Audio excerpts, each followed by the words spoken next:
Hello student, இன்னைக்கு நம்மளோட வீடியோல 10th மேத்ஸ்ல இருக்கக்கூடிய கிராஃப் ஆஃப் வேரியேஷன்ஸ், அதாவது மாறுபாடுகளின் வரைபடங்கள் அப்படிங்கிற டாபிக் தான் பார்க்குறோம். அதுல நேர்மாறுபாடுகளின் வரைபடங்கள் ஒரு சம் பார்க்கலாம். என்ன சம்மன் பாருங்க. ஒரு பேருந்து நிலையம் அருகே உள்ள இருசக்கர வாகனம் நிறுத்தும் இடத்தில் பெறப்படும் கட்டண தொகை பின்வருமாறு. ஒரு பஸ் ஸ்டாண்டுக்கு பக்கத்துல ஒரு 2 வீலர் ஸ்டாண்ட் இருக்கு. அதுல எப்படி அவங்க அந்த கட்டண தொகை வாங்குறாங்க அப்படிங்கிறதுக்கான ஒரு அட்டவணை கொடுத்திருக்காங்க. என்ன அட்டவணை? நேரம் மணியில் கட்டண தொகை ரூபாய். இதை எக்ஸ் இது ஒய்ன்னு எடுத்துக்கிறோம். அதாவது இவ்வளவு மணி நேரம் நிறுத்தினா இவ்வளவு காசுன்னு அர்த்தம். ஸோ 4 மணி நேரம் நிறுத்தினா 60 ரூபா, 8 மணி நேரம் நிறுத்தினா 120 ரூபா, அந்த மாதிரி ஒரு அட்டவணை கொடுத்துட்டாங்க. சரியா? இந்த பெறப்படும் கட்டண தொகையானது வாகனம் நிறுத்தப்படும் நேரத்திற்கு நேர்மாறுபாட்டில் உள்ளதா அல்லது எதிர்மாறுபாட்டில் உள்ளதா அப்படிங்கறதையும் நம்ம செக் பண்ணணும். அதுக்கப்புறம் இதை வச்சு ஒரு வரைபடம் வரையணும். சரிங்களா? வரைபடம் வரைஞ்சிட்டு அதுல இருந்து ஒரு 2 கொஸ்டின் கேட்டிருக்காங்க. அதாவது 6 மணி நேரம் நிறுத்தினா எவ்வளவு கட்டண தொகை, இல்ல 150 ரூபாய் கட்டண தொகையா செலுத்துறாங்க அப்படின்னா எவ்வளவு நேரம் நிறுத்தி இருப்பாங்க. இந்த மாதிரி 2 கொஸ்டினும் கேக்குறாங்க. ஒரு கிராஃப் சம் அப்படின்னாலே நம்ம டோட்டலா இந்த சம் எல்லாத்தையும் ஒரு 5 ஸ்டெப்பா எழுதிக்கலாம். ஃபர்ஸ்ட் ஸ்டெப் என்ன அப்படின்னா அட்டவணை. சரிங்களா? சோ ஃபர்ஸ்ட் ஸ்டெப் அட்டவணை. 2வது ஸ்டெப் என்ன மாறுபாடுன்னு கண்டுபிடிக்கிறது. 3வது ஸ்டெப் என்னன்னா சமன்பாடு, அதுக்கப்புறம் புள்ளிகள், அதுக்கப்புறம் தீர்வு. சரிங்களா? சோ ஃபர்ஸ்ட் அட்டவணை போடலாம். அட்டவணை இந்த சம்ல அவங்களே கொஸ்டின்லயே அட்டவணை கொடுத்திருக்காங்க. சோ அந்த அட்டவணை எடுத்து அப்படியே நம்ம எடுத்து எழுதிக்கலாம். இதுல எக்ஸ்ட்ராவா நான் சில நம்பர்ஸ் எழுதியிருக்கேன். எப்படின்னு பாருங்களேன். இங்க கொஸ்டின்ல 4, 8, 12, 14 மட்டும்தான் கொடுத்திருக்காங்க.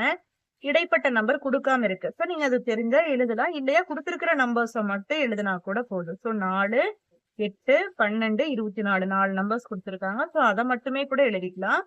எக்ஸ்ட்ராவா எழுதுனது எப்படி எழுதியிருக்க அப்படின்னா இந்த 4, 8க்கு இடையில 6 இருக்கு இல்லையா? 8க்கும் 12க்கும் இடையில 10 இருக்கிறதுனால இந்த 2 நம்பரையும் நான் எக்ஸ்ட்ரா எழுதிருக்கேன். இது ரெண்டுமே கொஸ்டின்ல கேட்டிருக்கிற நம்பர்ஸ். 6 மணி நேரத்துக்கு எவ்வளவு வரும், 10 மணி 150 ரூபாய்க்கு எவ்வளவு மணி நேரம் நிறுத்துறது அப்படின்னு.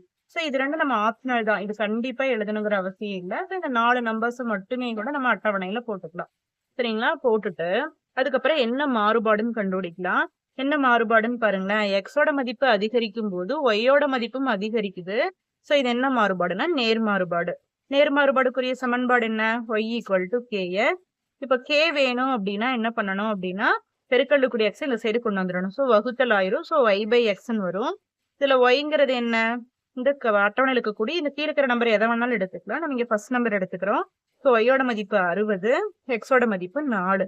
சோ 60/4ன்னு எழுதுனீங்கன்னா 60 4ஆல வகுக்கும்போது 15ன்னு வந்துடும். சோ இந்த 15 கொண்டு திரும்ப இங்க கேக்கு பதிலா பிரதியிடுங்க.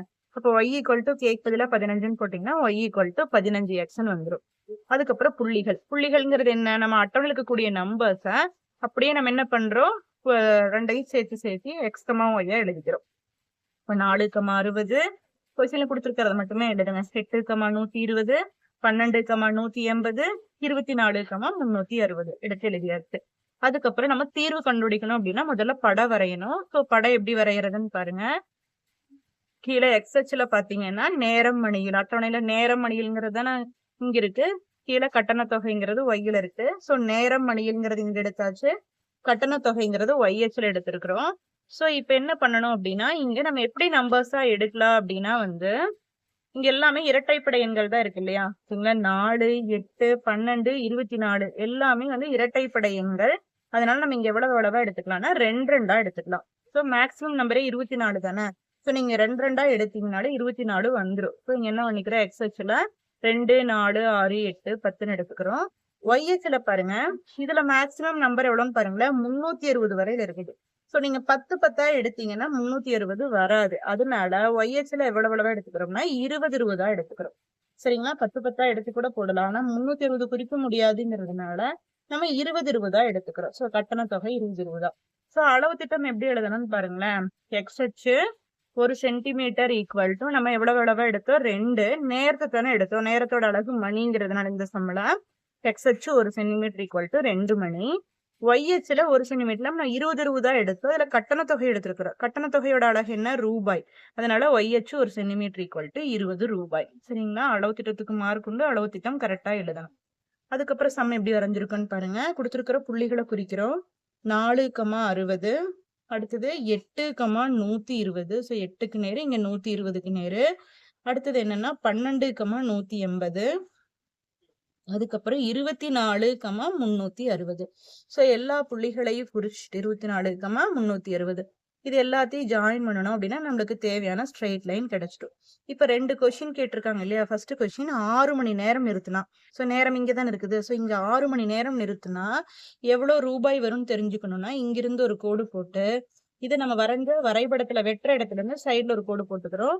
அப்ப 8க்கும் சரி 80க்கும் 100க்கும் நடுவுல வர்றதுனால அது எவ்வளவா இருக்கும்னா 90 ரூபாயா இருக்கு. ஸோ 6 மணி நேரம் நிறுத்தினா 90 ரூபாய் காசு ஆகுது. அதே மாதிரி 2வது கொஸ்டின் என்ன, 150 ரூபாய் கட்டண தொகை வருதுன்னா, அப்ப 150ங்கிறது எங்க இருக்கும்? 140க்கும் 160க்கும் நடுவுல இருக்கும். ஸோ அங்கிருந்து ஒரு ஸ்ட்ரெயிட் லைன் டிரா பண்ணி, அங்கிருந்து கீழே இது வெட்டுற இடத்துல இருந்து மறுபடியும் கீழே ஒரு லைன் டிரா பண்ணணும் அப்படின்னா, அது வந்து இங்க 10ல வந்து டச் ஆகுது. ஸோ 10 மணி நேரம்னு அர்த்தம். 150 ரூபாய் காசு வருதுன்னா எவ்வளவு நேரம் நிறுத்திருப்பாங்க? 10 மணி நேரம் நிறுத்தியிருப்பாங்கன்னு அர்த்தம். ஸோ இதை வந்து நம்ம இங்க தீர்வுல எடுத்து எழுதிடணும் பாருங்களேன்.